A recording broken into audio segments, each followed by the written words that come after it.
ನಮಸ್ಕಾರ ವೀಕ್ಷಕರೇ. ಇತ್ತೀಚಿನ ದಿನಗಳಲ್ಲಿ ಸಾಮಾಜಿಕ ಜಾಲತಾಣಗಳಲ್ಲಿ ಮಂತ್ರ ಪಠಣೆಯ ಹಾಗೂ ಸ್ವಿಚ್ ವರ್ಡ್ಗಳ ಬಗ್ಗೆ ಸಾಕಷ್ಟು ವಿಷಯಗಳು ಚರ್ಚೆಯಾಗುತ್ತಿದ್ದು, ಯಾವುದೇ ಹಿಂದೂ ಸನಾತನ ಧರ್ಮದ ಮಂತ್ರಗಳನ್ನು ಪಠಿಸಲು ಕೆಲವೊಂದು ನಿಯಮಗಳ ಪಾಲನೆಯನ್ನು ನಾವು ಪಾಲಿಸಬೇಕು. ಅದರಿಂದ ಮಾತ್ರ ಆ ಮಂತ್ರಗಳಿಂದ ನಮಗೆ ಇಷ್ಟಾರ್ಥಗಳು ಸಿದ್ಧಿಯಾಗುವುದು ಹಾಗೂ ಸಂಕಷ್ಟಗಳು ದೂರ ಹೊಂದುವುದು. ಆ ನಿಯಮಗಳ ಬಗ್ಗೆ ತಿಳಿದುಕೊಳ್ಳೋಣ ಬನ್ನಿ. ಮೊದಲನೆಯದಾಗಿ ಮಾಂಸಾಹಾರ ಮತ್ತು ಮದ್ಯಪಾನವನ್ನು 3 ರಿಂದ 6 ತಿಂಗಳವರೆಗೆ ಬಿಡಬೇಕು.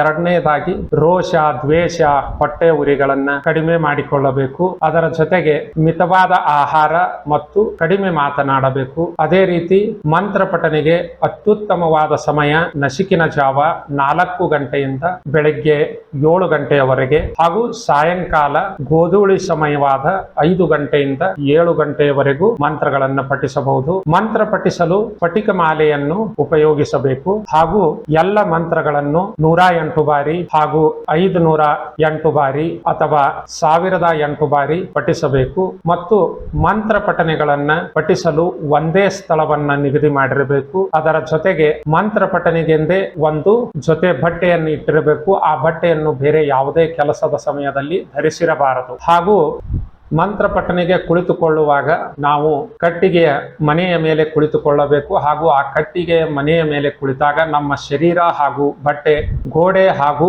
ನೆಲಕ್ಕೆ ತಾಗಿರಬಾರದು. ಮಂತ್ರಗಳನ್ನ ಸ್ಪಷ್ಟವಾಗಿ ಜೋರಾಗಿ ಹೇಳಬೇಕು ಮತ್ತು ಮಂತ್ರ ಹೇಳುವ ಸಮಯದಲ್ಲಿ ಕಿವಿಯಲ್ಲಿ ಹತ್ತಿಯನ್ನ ಇಟ್ಟುಕೊಂಡಿರಬೇಕು. ಅದೇ ರೀತಿಯಾಗಿ ಮಂತ್ರ ಪಠನೆಗೆ ಒಂದೇ ಸಮಯವನ್ನ ನಿಗದಿ ಮಾಡಿರಬೇಕು, ಬೆಳಿಗ್ಗೆ ಅಥವಾ ಸಾಯಂಕಾಲ. ಹೆಣ್ಣು ಮಕ್ಕಳು ಮುಟ್ಟಿನ ಸಮಯದಲ್ಲಿ 5 ದಿನಗಳ ಕಾಲ ಮಂತ್ರ ಪಠನೆಯನ್ನು ಮಾಡುವ ಹಾಗಿಲ್ಲ. ಅದರ ಜೊತೆಗೆ ಮಂತ್ರ ಪಠನೆಯನ್ನು ಪ್ರಾರಂಭಿಸಲು ಸೂಕ್ತವಾದ ದಿನವೆಂದರೆ ಗ್ರಹಣದ ಸಮಯದಲ್ಲಿ, ಅಮಾವಾಸ್ಯೆಯ ಸಮಯದಲ್ಲಿ ಹಾಗೂ ಗುರುವಾರ ಮತ್ತು ರವಿವಾರದಂದು ಮೊದಲಿಗೆ ಮಂತ್ರವನ್ನು ಆರಂಭಿಸಬೇಕು. ಮೊದಲನೆಯ ದಿನ ಗುರುವಿನ ಆರಾಧನೆ ಮಾಡಿ, ನಂತರ ಗಣಪತಿಯ ಆರಾಧನೆ ಮಾಡಿ ಓಂ ಶ್ರೀ ಮಹಾಗಣಪತಿ ಓಂ ಶ್ರೀ ಮಹಾಗಣಪತಯೇ ನಮಃ ಎನ್ನುವ ಗಣಪತಿ ಮಹಾಮಂತ್ರವನ್ನು ಪ್ರತಿದಿನ ಎಲ್ಲ ಮಂತ್ರಗಳಿಗಿಂತ ಮೊದಲು 54 ಬಾರಿ ಉತ್ತರಾಭಿಮುಖ ಪಠಿಸಿ, ನಂತರ ನಿಮ್ಮ ಮನೆ ದೇವರನ್ನ ಮನಸ್ಸಿನಲ್ಲಿ ನೆನಪಿಸಿಕೊಂಡು ಹಲವು ಇಷ್ಟಾರ್ಥ ಸಿದ್ಧಿಗೆ ಹಲವಾರು ಮಂತ್ರಗಳು ಹಾಗೂ ಆಯಾ ರಾಶಿಗೆ ಅನುಗುಣವಾಗಿ ಆಯಾ ಮಂತ್ರಗಳನ್ನ ಪಠಿಸಬೇಕು. ಮತ್ತು